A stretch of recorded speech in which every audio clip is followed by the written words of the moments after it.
Arestado sa Maynila ang isang miyembro umano ng criminal gang at wanted sa kasong pagpatay. Tumanggi magbigay ng komento ang akusado. May unang balita si Jomer Apresto.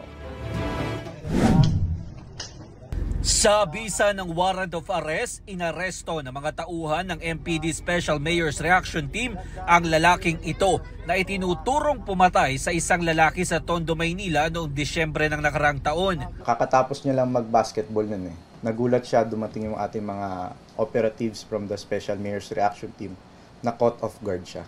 Ang biktima, isang napagbintangang serial killer na sumuko noon sa mga otoridad.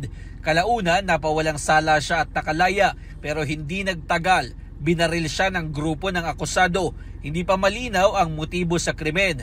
Ang akusado, miyembro umano ng Alcantara Criminal Gang na sangkot daw sa bentahan ng illegal na droga at gun for hire service na nag-ooperate sa lungsod.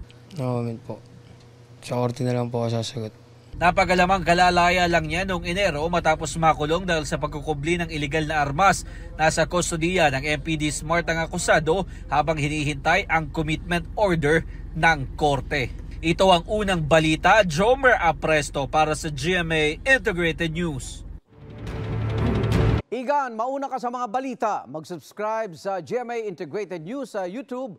Sa mga kapuso abroad, subaybayan nyo kami sa GMA Pinoy TV at sa www.gmanews.tv.